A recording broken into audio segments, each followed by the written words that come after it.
Alors, une façon aussi d'être utile, Joey Starr, c'est de participer à ce documentaire engagé. Il s'appelle I Am Not Your Negro, je ne suis pas votre nègre. Il va sortir mercredi prochain.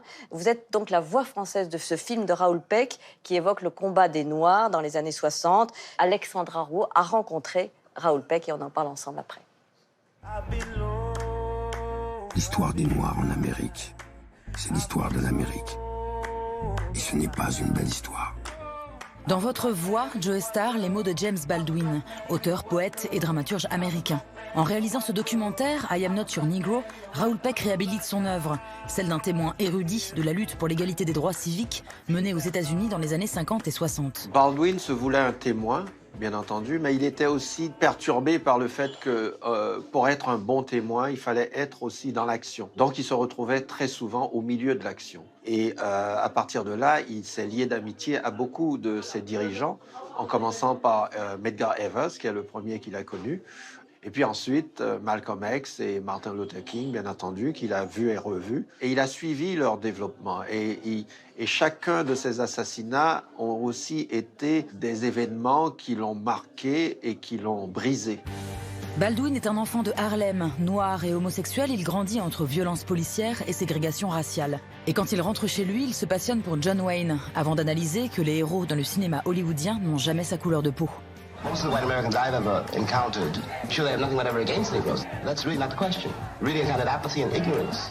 You don't know what's happening on the other side of the world because you don't want to know. Bon, il a été un grand critique de cinéma, ce que beaucoup de gens ignorent. Mais ses critiques allaient beaucoup plus loin, puisqu'il ne se contentait pas de critiquer un film, mais il remettait le film dans son contexte et il déconstruisait tout ce que ce film véhiculait en termes d'idéologie, en termes de regard sur l'autre, en termes de pouvoir, en termes de culture. They needed us to pick the cotton, and now they don't need us anymore. Now they don't need us, they're going to kill us all off.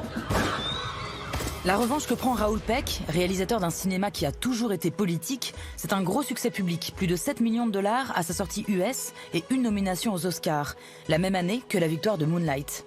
On n'a pas volé cette place, on ne nous a pas accordé une place, c'est le résultat du succès de ces films. Ces films ne sont pas arrivés parce que brusquement Hollywood s'ouvrait à nous et nous permettait de faire nos films. Non, la structure de pouvoir n'a absolument pas changé. La seule chose, et c'est ce que nous tous nous décidons, nous ne demandons plus la permission.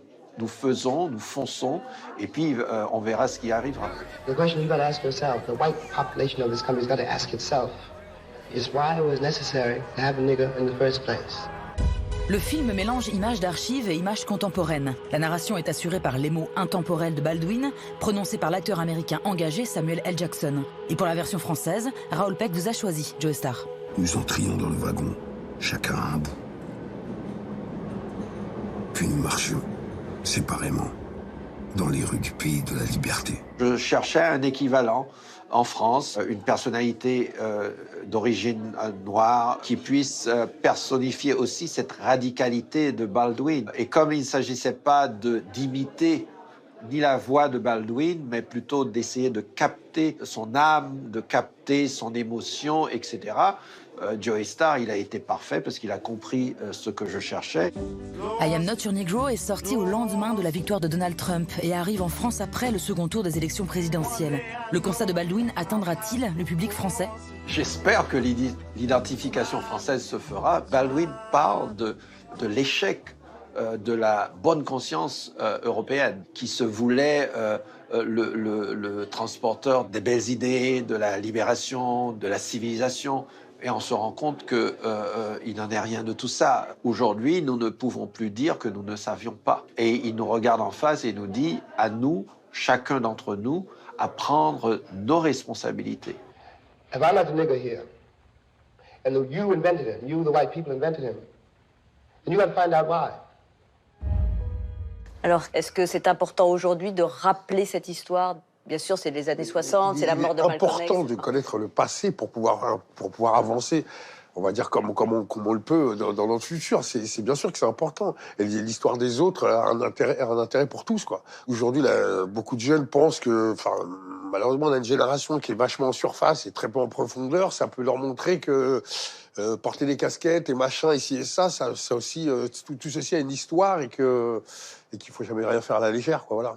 Et est-ce que vous estimez que cette discrimination dont qu'ont subi ces Noirs de l'Amérique des années 60, est-ce que vous estimez qu'elle est loin maintenant ou qu'elle se manifeste autrement, qu'elle se manifeste encore dans notre société? On remarque bien qu'elle n'est pas si loin que ça. Vous voyez ce qui se passe aux États-Unis, quoi. Et puis en France aussi. Enfin, non, je pense que c'est un problème de minorité.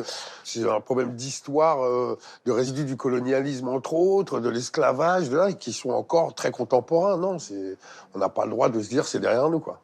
Et vous-même, puisque Raoul Peck dit « Je voulais pour la voix française quelqu'un qui connaissait ça, qui était lui-même issu de cette négritude, si on peut dire », est-ce que vous avez subi ces discriminations dans votre enfance, dans votre jeunesse? En considérant que je suis français, oui.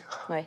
Oui, parce que moi, je crois que c'est ma mère qui me disait un jour, je devais avoir 5 ans, je suis revenu... Donc vos parents sont d'origine martiniquaise? Les deux, oui. Les deux. Je suis revenu en lui disant qu'est-ce que c'est qu'un arabe? Parce qu'on venait de me traiter de sale arabe. Voilà.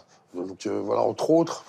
Bon, ça c'est une connerie, mais oui, malheureusement, la France a tendance, enfin les Français ont tendance à oublier la composante réelle de la France, quoi, et que il fut un temps honneur, conquête et colonie, c'était un peu le leitmotiv de la France, quoi. Donc voilà, aujourd'hui, la composante française, elle est cosmopolite, faut ne pas l'oublier, puis c'est aussi sa richesse, quoi. Vous avez écrit aussi, Joe Star, vous avez écrit 2 livres, Ouais. une biographie, et Ouais. vous sauriez... Ouais, je souris parce que j'ai eu un nègre, c'est pour ça. Elle s'appelait Mauvaise réputation, c'était avec Philippe Manœuvre. Tout à fait, Voilà. c'est Philippe Manœuvre, mon nègre. Bah, pas mal. Voilà. J'ai pris plaisir à le faire, c'est une thérapie pour moi, voilà, on va dire ça. Une autre, Ouais, une avec autre, ouais. bien d'autres.